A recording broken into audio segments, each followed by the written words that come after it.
जय जगन्नाथ सांग मैंने and good morning to all of you. तो चलन देखिए मो दिनटा आज केमती कटुची।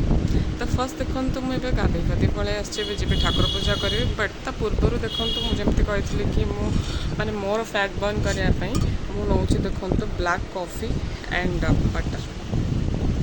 आज मोर टिफिन रे कौन कौन आनी जोटा कि मुझे सकाଳେ करी चलते से देखा। आनी टमाटो और बैगण बड़ी गोटे पाग करी ततैक आनी। यहाँ हूँ मोर ऑल टाइम फेवरेट सन्तुला।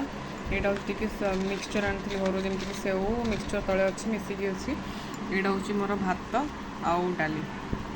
तो मुझे मोर लंच करने जाऊँ। तो सांग मैंने मोर ऑफिस रे पलि आसली एंड ऑफिस आसिक देखिली कि मामा किसी सिलाई करते मुझे पचारे कि मामा आबे कौन रोसई हम। तो मामा कहले ठीक अच्छे आज डिनर आम कुंदरी भजा करूँ कुंदरी आलू भजा तापर आमर आज चितौ पिठा हम देन आज आमर सिमेई खीरी हम। तो देखो सांग मैंने मामा बस सिलाई कर गोटे पुराना वीडियो देखिथे जो थे कि सी मामा से कौन आप आंकी जो शाड़ी रे fabric print. Yes fabric printer से गोटे भल से गोटे आंकी थे। तो आप देखिए मामा से शाड़ी रे वर्ली प्रिंट गोटे करते जोटा कि बहुत ही सुंदर होता समस्ते बहुत अप्रिशिएट कले। तो मु आसला माने कहवा पर ही मामा ऑलरेडी से कटाकटी स्टार्ट कले। तो देखो मामा आज कौन आप कटाकटी कर सारे कटाकटी करदेली।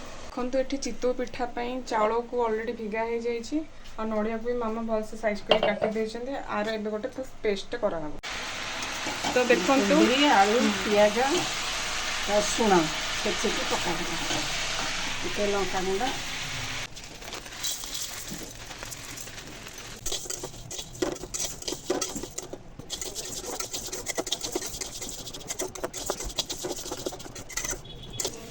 तो देखो सांग मैंने मुझे सिमेई खीरी प्रिपरेशन लगी जोटा कि बहुत ही सिंपल थी। फर्स्ट तो मुझे कढ़ई टे गुड़ नहीं गुड़ को भलसे कैरामेलाइज कलापर तापर क्षीरटा ऐड करी। तो देखो यही क्षीरटा ऐड कलापर देन तापर सिमेई ऐड कर किसी समय फुटे को छाड़ी देन टे घी भी ऐड कली एंड गुजराती गुंड भी ऐड करी। ये देखो सांग मैंने सिमेई खीरीटा केते भल दिशुची। तापर मामा चितौ पिठा करुले चितौ पिठार मामा क्षीर में बुड़ी खाइले जेहतु से एमती ही भल पाती आम आमर चितौ पिठा आउ कुंदरी आलू भजा सहित आम देखिए खाइलु एंड ता सहित सिमेई खीरी जोटा